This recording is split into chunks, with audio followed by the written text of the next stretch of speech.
Hi hello friends, welcome back to our channel joyful home making சேனலில் இன்றைக்கி வத்தல் recipe தாங்க பார்க்க போகிறோம். 2 விதமான வத்தல் ரெசிபி. ஆமாங்க, சம்மர் வந்தாச்சு, வத்தல்லாம் வடகம் எல்லாமே போட ஆரம்பிச்சிருப்பீங்க. இன்றைக்கி நம்ம இந்த 2 வடகமும், அதாவது இந்த 2 வத்தலும் எப்படி செய்ய போகிறோம், எதை வச்சு செய்ய போகிறோம் அப்படின்றத தான் பார்க்க போகிறோம். வீடியோவை ஸ்கிப் பண்ணாத பாருங்கள், கண்டிப்பாக உங்களுக்கு யூஸ்ஃபுல்லாக இருக்கும். சின்ன சின்ன குறிப்புகளும் இதனோட இருக்குது. அதுவும் வத்தலுக்கு உண்டான குறிப்புகள் தாங்க நிறைய இருக்குது. வாங்க பார்த்துடலாம். இது என்னன்னு பார்த்தீங்கன்னா தக்காளி வத்தல் தாங்க. நார்மல் வத்தல் ஒன்றும் தக்காளி வத்தல் ஒன்றும் போட போகிறோம். அதுலேயே பார்த்தீங்கன்னா எல்லாமே கலந்துக்கலாம், என்னென்னலாம் கலக்கலாம் அப்படின்றதையும் சொல்லிடுறேன் வாங்க. பச்சரிசி தாங்க எடுத்திருக்கேன். நைட்டே ஊற வச்சுட்டேன். ஒரு கப் அளவுக்கு எடுத்து ஊற வச்சுட்டு வாஷ் பண்ணி நல்லா ஒரு 5-6 டைம் வாஷ் பண்ணி ஊற வச்சுக்கோங்க. இது ரேஷன் பச்சரிசி தாங்க. சும்மா ட்ரையலுக்காக ஒரு கிளாஸ் அளவுக்கு உங்களுக்கு ட்ரை பண்ணி காமிக்கலாம் அப்படின்றதுக்காக தான் எடுத்திருக்கேன். இது மிக்ஸி ஜாரில் காலையில் வந்து அலசிட்டு மறுபடியும் ஒரு டைம் அலசி எடுத்து மிக்ஸி ஜாரில் ஆட் பண்ணிவிட்டு தேவையான அளவு சால்ட் ஆட் பண்ணி தண்ணி ஆட் பண்ணிக்கோங்க. இப்போ வந்து ஒரு கிளாஸ் அளவுக்கு தண்ணி ஆட் பண்ணியிருக்கேன். எந்த கிளாஸில் அரிசி எடுத்துருக்கணும் அதே கிளாஸ் அளவுக்கு தண்ணி ஆட் பண்ணி இதை நைஸாக அரைச்சி எடுத்துக்கிட்டேன். நல்லா அரைச்சி எடுத்துக்கோங்க. இதை வந்து ஒரு பாத்திரத்தில் இப்படி எடுத்துக்கலாம் தனியாக. நிறைய டைம் பார்த்தீங்கன்னா நான் ஃபஸ்ட் டைம்லாம் வத்தல் செய்யும் போது நிறைய சொதப்பல்கள் ஆயிருக்குங்க, சரியாகவே வராது. அதுலேயும் ஜவ்வரிசி வத்தல் என்னால் மறக்கவே முடியாது. அந்த இன்சிடென்ட்டையும் நான் உங்ககிட்ட ஷேர் பண்ணுறேன், அது என்னாச்சுன்னு சொல்கிறேன். அதுக்கு முன்னாடி பார்த்திங்கன்னா ரெட் சில்லி இருக்குது இல்லைங்களா, அதை வந்து லைட்டாக கடாயில் ஹீட் ஆகிட்டு இந்த மாதிரி நம்ம பொடியாக்கி வச்சுக்கலாம். இப்போ அரைச்ச மாவில் வந்து அந்த கொத்தமல்லி அப்புறம் ஜீரகம் இந்த ரெட் சில்லி ஃப்ளெக்ஸாகவும் ஆட் பண்ணி நம்ம இந்த மாதிரி கரைச்சி எடுத்து வச்சுக்கலாங்க. நீங்கள் வந்து கடைசியாக கூட கஞ்செல்லாம் வெந்த பிறகு கூட இது 3த்தையும் ஆட் பண்ணிக்கலாம். பட் நான் வந்து ஃபஸ்ட்டாக ஏற்கனவே வந்து அந்த மாதிரி ஆட் பண்ணியிருந்தேன். இப்போ இந்த மாதிரி ட்ரை பண்ணலாமேன்னுட்டு அந்த மாவோடையே 3த்தையுமே கலந்து எடுத்துட்டேங்க. கொஞ்சமாக ஜீரகம் ஒரு 2 ஸ்பூன் அளவுக்கு ஆட் பண்ணிக்கலாம். அப்புறம் கொத்தமல்லி, பொடியாக நறுக்கின கொத்தமல்லி லாஸ்ட்டாகவே ஆட் பண்ணுங்கள்.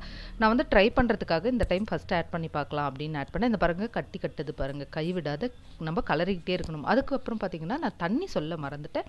ஃபஸ்ட்டு பார்த்திங்கன்னா ஒரு 3 கிளாஸ் அளவுக்கு தண்ணி எடுத்து அடிகனமான பாத்திரத்தில் இந்த மாதிரி கொதிக்க விட்டுருங்க. அதுக்கப்புறம் பார்த்திங்கன்னா நம்ம அரைச்சி வச்ச மாவு இருக்குது இல்லைங்களா, அதில் 2 கிளாஸ் அளவுக்கு தண்ணி ஆட் பண்ணிக்கோங்க. இதெல்லாம் நல்லா கரைச்சி இதனோட ஆட் பண்ணிக்கோங்க. டோட்டலாக வந்து 6 கிளாஸ் தேவைப்படும். ஃபைனலாக நீங்கள் ஒரு கிளாஸ் அளவுக்கு கூட ஹீட் பண்ணி வச்சுக்கலாம். இப்போ என்ன ஆட் பண்ணுறேன் அப்படின்னு பார்த்தீங்கன்னா எள்ளு தாங்க ஆட் பண்ணியிருக்கேன். ரொம்ப டேஸ்ட்டாக இருக்கும். நார்மலாக நீங்கள் செய்கிறத விட இந்த மாதிரி ஏதாவது ஆட் பண்ணி கூட செய்யலாம். கலருக்கு வேணும்னா கூட நீங்கள் பீட்ரூட் ஆட் பண்ணிங்கன்னா ரெட் கலர் கிடைக்கும். கேரட் ஆட் பண்ணிங்கன்னா இன்னும் டிஃப்ரெண்ட் கலரில் கிடைக்கும் இல்லைங்களா, அந்த மாதிரி கூட நீங்கள் ட்ரை பண்ணலாம். அதுக்கப்புறம் பார்த்தீங்கன்னா க்ரீன் கலருக்கு வந்து புதினாவும் ஆட் பண்ணிக்கலாம். பாலக்கீரையை கூட நீங்கள் ஆட் பண்ணிக்கலாங்க. அப்புறம் எல்லோ கலருக்கு வந்து மஞ்சத்தூள் கூட ஆட் பண்ணிக்கலாம். கெட்டி இல்லாத கிண்டிக்கிட்டே இருக்கணும். இப்போ பாருங்க இந்த மாதிரி பாதி எடுத்து வச்சுட்டு கூட கலர்ஸை வந்து நீங்கள் ஆட் பண்ணி பண்ணிக்கலாம். இப்போ நான் பாதி வந்து பெப்பர் ஆட் பண்ணி பெப்பர் வத்தலுக்காக எடுத்து வச்சுட்டேன். ஸோ நீங்கள் கலராக தேவைன்னா அந்த மாதிரி எல்லாமும் ட்ரை பண்ணிக்கலாம். இப்போ வெயிலில் தாங்க காலையில் ஒரு 10:30 மணிக்கு இந்த மாதிரி பண்ணிட்டேன்.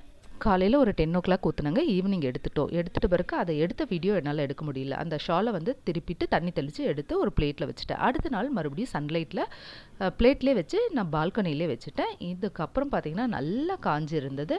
இந்த மாதிரி காஞ்சதை வந்து ஒரு 2-3 நாள் காய வச்சுட்டிங்கன்னா 1 year வரைக்கும் ப்ராப்ளமே இல்லைங்க, நீங்கள் ஸ்டோர் பண்ணி வச்சுக்கலாம். பட் இது வந்து என்னோடய வீட்டில் ஒரு 10 daysலேயே காலியாகிடுச்சு. அதனால் டக்குன்ட்டு எல்லா வத்தலுமே காலியாக ஆரம்பிச்சிடுச்சு. எப்படி பாருங்களேன், 2 வத்தலுமே தனித்தனியாக இருக்குது. மிளகு போட்டதும் நான் எடுத்து வச்சுருக்கேங்க. அதாவது பெரியவங்களுக்குலாம் அதுவும் ரொம்ப இஷ்டப்படுன்ட்டு அந்த மாதிரியும் செஞ்சுருந்தேன். பொரிச்சு காமிக்கிறேன் பாருங்களேன், எவ்வளோ சூப்பராக பொரியுது பாருங்களேன். ரச சாத்தோட, சாம்பார் சாத்தோட, பருப்பு சாத்தோடலாம் சூப்பராக இருக்குங்க. ஸ்நாக்ஸுக்கு கூட சூப்பராக இருக்கும். கண்டிப்பாக ட்ரை பண்ணி பாருங்கள். கலர்ஸ் வேணும்னா நேச்சுரல் கலரே நீங்கள் ஆட் பண்ணி கூட செய்யலாமுங்க. நான் ஆல்ரெடி அந்த மாதிரி செஞ்சுருக்கேன். கேரட்டை வச்சும் பீட்ரூட் வச்சுலாம் செஞ்சுருக்கேன். பட்டாணி வச்சு கூட செஞ்சுருக்கேங்க. இந்த மாதிரி சம்மர் சீசனில் வந்து இந்த மாதிரி வத்தல் ரெசிபி, வடகம் ரெசிபி எல்லாம் போட்டு வச்சிட்டிங்கன்னா 1 year வரைக்கும் கவலையே இல்லைங்க உங்களுக்கு. டக்குன்னு எடுத்து பொரிச்சு கொடுத்துடலாம். இப்போ எங்கள் வீட்டில் வந்து ஒரு 1 month வந்து ஸ்நாக்ஸ் எதுவுமே வாங்குறதில்ல. சாப்பாட்டுக்கு வந்து வச்சு இந்த மாதிரி பொரிச்சு வச்சுட்டனாலே போதுங்க. ஒரே சாதம் வச்சா கூட, பருப்பு சாதம் வச்சேன்னா கூட இந்த மாதிரி வத்தல் வச்சுட்டனால சூப்பராக இருக்கும். எவ்வளோ சூப்பராக பொரியுது பாருங்கள். 2 வத்தலையுமே நான் பொரிச்சிட்டேங்க. மிளகு வத்தலும் பொரிச்சு பார்த்தேன், அதுவும் சூப்பராக வந்தது. எள்ளு போட்டதுனால ஃப்ளேவரும் கொஞ்சம் இன்னும் சூப்பராகவே இருந்தது. லாஸ்ட் டைம் வந்து நான் நார்மலாக தான் ட்ரை பண்ணியிருந்தேன். இதுவும் நல்லா வந்திருந்தது. எவ்வளோ சூப்பராக 2 வத்தலுமே தயாராகிடுச்சு பாருங்கள். கண்டிப்பாக ட்ரை பண்ணி பாருங்கள். ஜவ்வரிசி வத்தல் வந்து எனக்கு கரெக்டாக வரல. அதை நெக்ஸ்ட் டைம் ட்ரை பண்ணி பார்த்துட்டு அதையும் நான் சொல்கிறேன். இப்போ அடுத்ததாக பார்க்க போகிறது பார்த்தீங்கன்னா ஆமாங்க தக்காளி வத்தல் தாங்க. இதுவும் சூப்பராக வந்தது. எவ்வளோ கலர்ஃபுல்லாக இருக்குது பாருங்களேன். லாஸ்ட் டைம் போட்டதே என்கிட்ட கொஞ்சம் இருந்தது, அதையும் உங்ககிட்ட காமிக்கிறேன். இப்போ அதே பச்சரிசி தாங்க ஒரு கிளாஸ் அளவுக்கு எடுத்து ஊற வச்சுட்டேன். நல்லா வாஷ் பண்ணி நைட்டே ஊற வச்சுட்டேன். ஸோ இது வந்து பச்சரிசின்றதுனால நீங்கள் வெடிகாலம் ஊற வச்சு கூட ஒரு 10 மணிக்கு அரைச்சி கூட செய்யலாம். மிக்ஸி ஜாரில் ஆட் பண்ணி அரைச்சி எடுத்துக்கலாம். இந்த மாதிரி நல்லா மையாக அரைச்சி எடுத்துக்கோங்க. இதை வந்து ஒரு பாத்திரத்தில் ஆட் பண்ணிக்கலாம். இது வந்து நான் என்ன பண்ணிட்டேன்னா ஃபஸ்ட்டு தண்ணி காய வைக்காதே இதிலே வச்சுட்டேங்க. நீங்கள் அந்த மிஸ்டேக்கை பண்ணிடாதீங்க. வேறு ஒரு கடாயில் ஃபஸ்ட்டு 2-3 கிளாஸ் அளவுக்கு தண்ணியை காய வச்சுடுங்க. இதுக்கு வந்து ஒரு 7 கிளாஸ் அளவுக்கு தண்ணி தேவை. எக்ஸ்ட்ரா தண்ணியை நம்ம வந்து வச்சுக்கிட்டோன்னா தேவைப்படும் போது அது வந்து கெட்டியாகும் போது கூட ஆட் பண்ணிக்கலாம். இப்போ தக்காளி வந்து ஒரு 4 தக்காளி பெருசாக எடுத்திருக்கேன். அதை வந்து மிக்ஸி ஜாரில் போட்டு நல்லா அரைச்சி எடுத்துக்கலாங்க. இந்த மாதிரி அரைச்சி எடுத்துட்டு இதை வந்து நம்ம வடிக்க போகிறோம். இதிலே வந்து நம்ம என்னென்னலாம் ஆட் பண்ண போகிறோம்னு சொல்லிடுறேன். இப்போ ஆல்ரெடி இதில் 2 கிளாஸ் தண்ணி இருக்குது. இப்போ தக்காளி அரைச்சதுலேயும் 1 கிளாஸ் அளவுக்கு தக்காளி தண்ணி இதெல்லாம் கரைச்சி எடுத்துடுவோம். 1 கிளாஸ் அளவுக்கு வந்துடும். ஸோ 3 கிளாஸ் அளவுக்கு ஆகிடும். இன்னும் ஒரு 3 கிளாஸ்க்கு மேலேயே ஆட் பண்ண வேண்டியிருக்கும். மொத்தமாக ஒரு 7 கிளாஸ் தேவைப்படுங்க. ஸோ இதில் 3 கிளாஸ்க்கு ஆகிடுச்சு. இன்னொரு 3 கிளாஸ் வந்து நம்ம கரைக்கிறதுக்காக எடுத்து ஆட் பண்ணிக்கலாம். இப்போ தண்ணி ஆட் பண்ணியாச்சு. 6 கிளாஸ் டோட்டலாக ஆட் பண்ணியாச்சு. எதுக்கும் 2 கிளாஸ் வந்து வச்சுக்கோங்க, ஹாட் வாட்டர் வச்சுக்கோங்க. பட் இன்னொரு கிளாஸ் இதுக்கு கண்டிப்பாக தேவைப்படுங்க. இப்பயே நீங்கள் கரைச்சிக்கிட்டிங்கனாலும் பரவாயில்ல.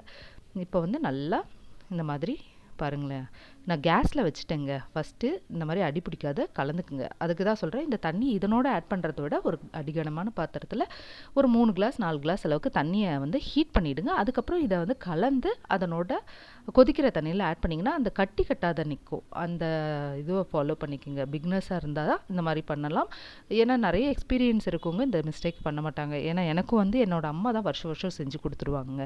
இப்போ வந்து எங்கள் அம்மாவால் முடியறதில்ல. அதனால் நானே செஞ்சு ட்ரை பண்ணி பார்க்கலான்ட்டு தான் ட்ரை பண்ணேன். எல்லாமே நல்லா தான் வந்தது. பட் இந்த மாதிரி சின்ன மிஸ்டேக்ஸ் நடக்க தானே செய்யும். அதை நம்ம நெக்ஸ்ட் டைம் திருத்திக்க வேண்டியது தான். இப்போ கெட்டியாக ஆரம்பிச்சிருச்சு பாருங்கள். இதில் வந்து சால்ட் ஆட் பண்ணிக்கலாம் தேவையான அளவு. எல்லாருக்கும் வந்து எல்லாமே பர்ஃபெக்டாக வராதுங்க. எப்பயுமே வந்து இந்த மாதிரி லேர்னிங் தான் நெக்ஸ்ட் ஸ்டெப்புக்கு இல்லைங்களா. அதனால் லேர்ன் பண்ணி பார்த்துடலாம் வாங்க.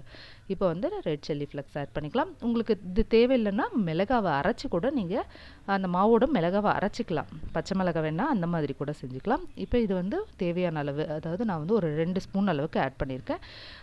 கெட்டி இல்லாத நல்லா அடிப்பிடிக்காத கிண்டிக்கிட்டே இருங்க. ஏன்னா இது வந்து சீக்கிரம் வந்து அந்த அரிசி வந்து வேக திக்காக ஆரம்பிச்சிடும். பாருங்களேன், இப்போ திக்காகிடுச்சு. இப்போ தேவைப்படுங்க உங்களுக்கு தண்ணி கண்டிப்பாக தேவைப்படும். திக்காகிடுச்சுன்னா நம்மளுக்கு வந்து வத்தல் நல்லா வராது. அதனால் ஹாட் வாட்டர் பக்கத்துலேயே ஒரு கிளாஸ் அளவுக்கு வச்சுக்கோங்க. தேவைப்பட்டால் இறுக ஆரம்பிச்சிடும். இப்போ கொத்தமல்லி கொஞ்சோண்டு ஆட் பண்ணிக்கிறேன். உங்களுக்கு தேவைன்னா எள்ளு கூட ஆட் பண்ணிக்கலாம். எள்ளு ஆட் பண்ணிக்கோங்க, பெருங்காயம் கொஞ்சம் ஆட் பண்ணிக்கோங்க. இந்த மாதிரி எடுத்துகிட்டு போயிட்டு நான் மாடியில் வச்சுட்டேன். இதுக்கு ஒரு காட்டன் டவலோ இல்லை ஷாலோ இந்த மாதிரி போட்டு குட்டீஸ் கிட்ட கொடுத்தாலே போதுங்க, சூப்பராக பண்ணிவிடுவாங்க. தக்காளி வத்தல் வந்து டேஸ்ட்டும் சூப்பராக இருந்தது. தக்காளி சீசன்லாம் பார்த்திங்கன்னா இப்போல்லாம் கம்மியாக தான் இருக்குது. 10 ரூபா 12 ரூபா தான் இருக்குது தக்காளி. ஸோ வாங்கி நீங்கள் இந்த மாதிரி செஞ்சு வச்சிட்டிங்கன்னா 1 இயர் வரைக்கும் உங்களுக்கு கவலையே இல்லைங்க. இந்த மாதிரி காட்டனில் வந்து கொஞ்சமாக நீங்கள் ஊற்றிடலாம். இது நீங்கள் பால்கனிலே கூட கொஞ்சமாக இருந்தால் செய்யலாங்க. எனக்கு கொஞ்சம் 2-3 செய்கிறதுனால எனக்கு மாடியிலே போய் பண்ணிடலாம் அப்படின்னு பண்ணியிருந்தேன். ஜவ்வரிசி வத்தல் நான் வந்து பண்ணும்போது இதே மாதிரி தாங்க, ஹீட்டாக இருந்தது, ஓவர் ஹீட்டு. ஷால் போட்டு இதே ஷால் தான் போட்டேன். இந்த ஷால் போயிடுச்சு. ஃபஸ்ட்டு இதை பண்ணிட்டு தான் அந்த ஜவ்வரிசியை ட்ரை பண்ணேன் நெக்ஸ்ட் டே. பட் வந்து ஹீட்டில் அப்புறம் காட்டன் தூள் வந்து நல்ல பேஸ்ட் மாதிரி பிடிச்சிடுச்சுங்க. அது அப்புறம் கிழிச்சு தான் எடுத்தேன் இந்த ஷாலை. அந்த வத்தல் வந்து எனக்கு சரியாக வரல. அடுப்பையும் விடலை. நெக்ஸ்ட் டைம் ட்ரை பண்ணேன். அப்போ நல்லாவே வந்தது. அப்போ வந்து நான் ஒரு வீடியோவில் பார்க்கும்போது கவரில் செஞ்சு பாருங்கன்னாங்க. அப்போ கவரில் செஞ்சு பார்த்தா சூப்பராகவே வந்தது. இந்த மாதிரி தாங்க. ஸோ நல்லா காஞ்சிடுச்சு. ஈவினிங்கில் இந்த மாதிரி ஷாலை நம்ம திருப்பிட்டு தண்ணி தெளித்து இதை எடுக்க ஆரம்பிச்சிடலாம். தண்ணி தெளித்த உடனே உங்களுக்கு பார்த்தீங்கன்னா தெரியும், நல்லா அப்படியே வர ஆரம்பிச்சிடும். டேஸ்ட்டும் சூப்பராக இருந்ததுங்க. கண்டிப்பாக தான் சொல்கிறேன், நல்லாவே இருந்தது. நீங்கள் இதை கூட வந்து ஃபஸ்ட்டு வத்தல்லே கலர்ஸ் சொன்னேன் இல்லைங்களா, அந்த மாதிரி கலர்ஸ் வேணுன்னா ஆட் பண்ணி அந்த மாதிரியும் செஞ்சு கொஞ்சம் ஸ்டோர் பண்ணி வச்சுக்கோங்க. இது கூட நீங்கள் பார்த்தீங்கன்னா அரிசி கூடயே ஒரு 1/4 கிளாஸ் அளவுக்கு ஜவ்வரிசி ஆட் பண்ணி கூட செய்யலாங்க. ஃபுல் அரிசி விட ஜவ்வரிசி கூட. இது அடுத்த நாள் பார்த்திங்கன்னா எடுத்துகிட்டு வெயிலில் காய வச்சுட்டேன். தாம்பால் தட்டில் வச்சு வெயிலில் காய வச்சுட்டேன். சூப்பராக மொடன்னு காஞ்சிடுச்சு. ஒரு 2 நாள் விட்டிங்கன்னா ஸ்டோர் பண்ணி எடுக்க, எங்களது வந்து சில்னஸ் கிளைமேட் இருக்கிறதுனால ஸ்டோர் பண்ணுன்னா 2-3 நாள் காய வச்சு தான் ஸ்டோர் பண்ண முடியும். அதனால் நான் 2-3 நாள் காய வச்சு ஸ்டோர் பண்ணி வச்சுட்டேன். ஒரு பாக்ஸில் எல்லா வகையான வத்தலும் கொஞ்சம் தாங்க செஞ்சேன். ட்ரை பண்ணி பார்த்துட்டு அடுத்த டைம் இன்னும் நிறைய செஞ்சுக்கலாம் அப்படின்ட்டு தான். இது வந்து லாஸ்ட் டைம் செஞ்ச வத்தலே கொஞ்சம் இருந்தது. ஸோ அதை தான் உங்களுக்கு பொரிச்சு காமிக்கிறேன். சூப்பராக நல்லாவே புரியுது பாருங்களேன். லாஸ்ட் டைம் வந்து கலர் வந்து கொஞ்சம் கம்மியாக தெரியுது இல்லைங்களா.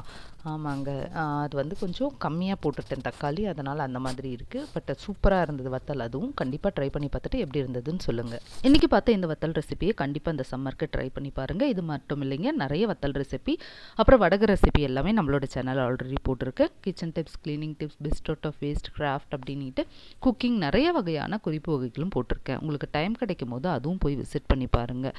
அப்புறம் பார்த்திங்கன்னா சின்ன வெங்காயத்தை வச்சு வடகம் ரெசிபி அதுவும் போட்டு கண்டிப்பாக பார்த்துட்டு எப்படி இருந்ததுன்னு சொல்லுங்கள். நெக்ஸ்ட் வீடியோவில் பார்க்கலாம்.